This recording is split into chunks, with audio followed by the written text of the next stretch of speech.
Okay, first video. This video is going to be 5 ways to make sure that your book doesn't tank. I'm qualified to do this video because I have written a book that has tanked.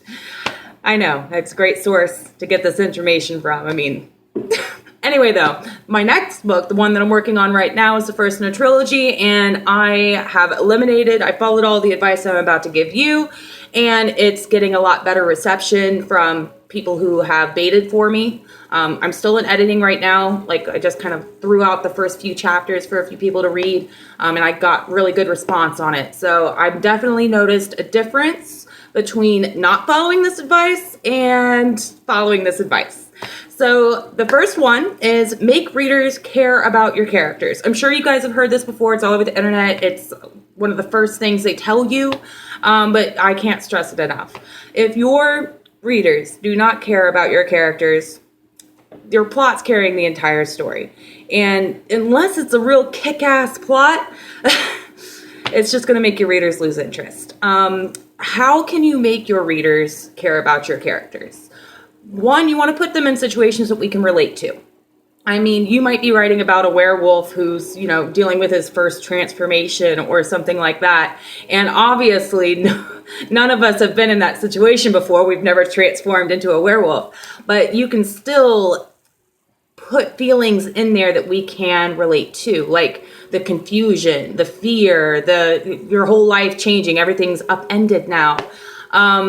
Describing those emotions, and it will trigger something in our memories to where we're able to go like, oh, I remember when I felt like that, and we'll be able to relate to that character. The second part of that is to have them react in a way that we can empathize with. I mean, if they're going through this huge transformation or whatever, I'm still stuck on the werewolf thing.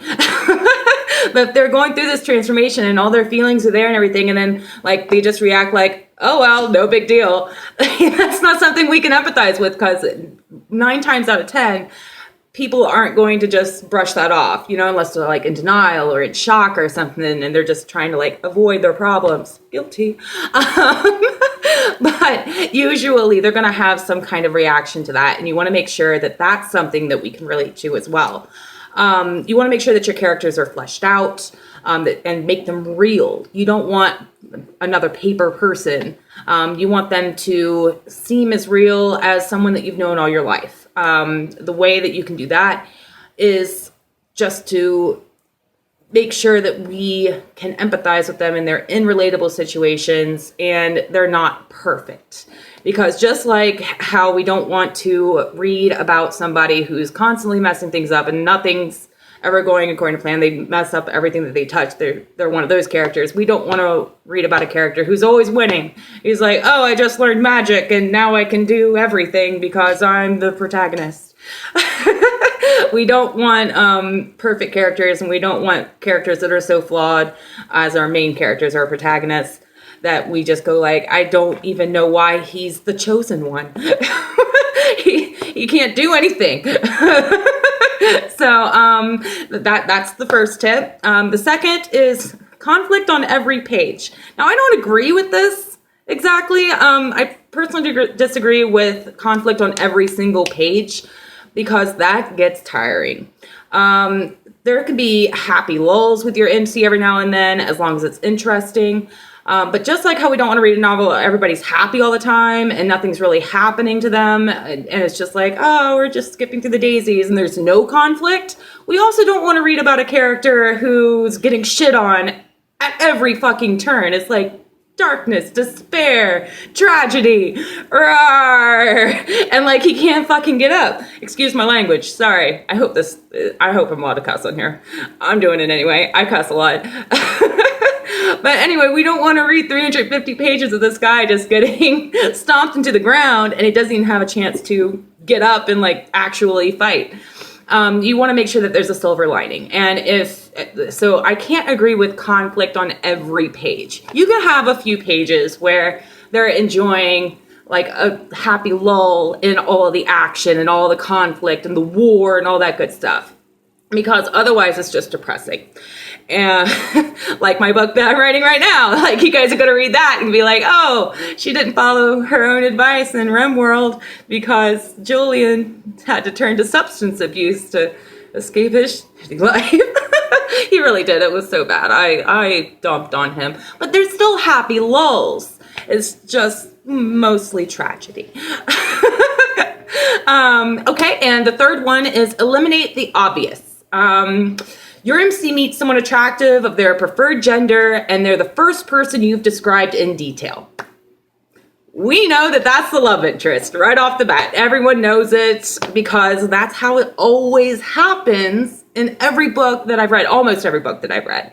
You see an attractive person described in detail. It's the first one that the writer has described in detail, and I'm like, yeah, you're going to hook up with that one. I already know this is what's happening here. So flip that on its end. Just go ahead and switch it up. 9 times out of 10, it's love interest.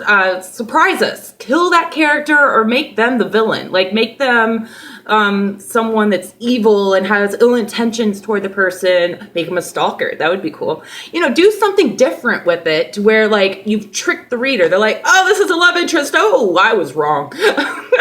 I love that. I can't speak for everyone, obviously, but I personally love that. When a book surprises me, I'm like, oh, I know what's happening. I was wrong. So now I'm paying attention more because you've done something different. And now I want to know where you're going to trick me next time. And I'm keeping my eyes out for it. Yeah, so that's really important. Or on the other side, like the character with the dark robes and the shady friends, and they're doing like, you know, doing stuff in secret and everything. That always ends up being the villain. Almost always. But, you know, like you see dark robes and, you know, shifty people and you're like, villain. So do something different with that too. Like, you know, like light is dark, light is bad and dark is good and the grass is green and the sky is purple. See, I switched it up. Purple. You thought I was going to say green. No, I messed it up. I messed it all up. It's fine. I'm going to leave it in anyway because this is how my brain works and you guys deserve to see it. Welcome to me. Anyway, though, switch it up. Don't like keep it the same. The less your readers can see, the better. The less they can see coming, the better. Which brings me to number 4, foreshadowing. Foreshadowing is kind of like, I feel like it's necessary to foreshadow in a book. I like some authors, some writers will say like, you know, it's not absolutely 110% necessary, that you don't have to have it that way, but I love foreshadowing. And I think that the reason I love foreshadowing so much is because of the Harry Potter series. In Prisoner of Azkaban, there's this beetle that constantly lands on Harry or one of his friends during the entire Prisoner of Azkaban thing, like in 3 different scenes that happens. And this reporter, the slimy ass reporter, always seems to get the scoop on what Harry and his friends have just learned themselves like 10 seconds after they've learned it. And I'm like, what is going on? Like, I didn't really think too much into it when I was reading the book, but then come to find out at the end, and this is a Harry Potter spoiler alert for anybody who's reading the books. Come to find out at the end, we see that Rita Skeeter was an animagus who could change herself into a beetle. And we're learning about the animagus and everything throughout The Prisoner of Azkaban, but we're focused on the creators of the Marauder's Map the whole time. So we're not even thinking about anyone else around us that could be an animagus. We're just thinking about Lupin, or is it Lupin? Yeah, Lupin, and all these other folks that I can't think of anything right now. But anyway, we're thinking of them being animagus. We're not thinking about anybody else around us. So that was just like, whoa, I wasn't expecting that. And then to see where the beetle like kept popping up, it told us that the writer thought about that beforehand. It wasn't just something that was thrown in as a plot device at the last second, like a Hail Mary or Deus Ex Machina or whatever. I can't pronounce anything. I can spell it. I'm a reader. But anyway, I love that. And I think that that's why I love foreshadowing so much. But it's also like a gentle nod to your readers. Like, hey, you know, I didn't just throw this in here for shits and giggles, like, or because I couldn't think of anything else to do here to get my characters out of this. I was thinking about it the whole time. You just didn't notice. And number 5, destroy filler. Filler is often excused by, but it's character development. You guys know what I'm talking about. You guys are guilty of it too. Me too. Don't feel bad. I have 9,000 words in RimWorld right now that I'm editing. 9,000 words in RimWorld that I'm just cutting. And it's all in Miles Credence's point of view. He's the secondary main character. And it's just about his waking life, you know, like how he deals with his family and a funeral that he's attending and what his daily life's like with his boyfriend and shit like that, you know? And if I cut that 9,000 words, the story continues without any issue at all. I love those chapters and I want to keep them in there.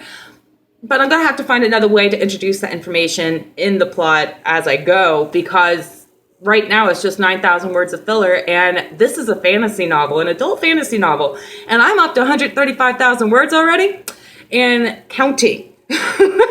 So I'm going to have to cut that down in order for it to be marketable for traditional publication, because it needs to be somewhere, I think like 120 is like the cap that you're supposed to stay at for adult fantasy. I'm not sure, I can't think of it right now, but that's what I've heard from a lot of agents. And I'm going the traditional route, so that's important information for me. And you guys need to think about that as well. If you're writing a tradition, like trying to get traditionally published, if you're being self-published, you don't really have to worry about whether your word count is going to affect getting published, because you're just going to publish it yourself.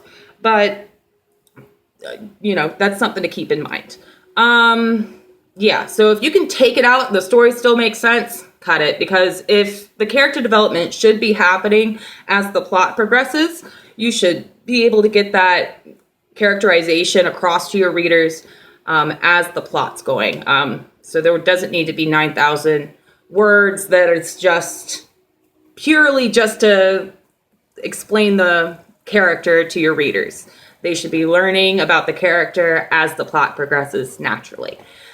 Okay, so that's all of that I've got for you today. I don't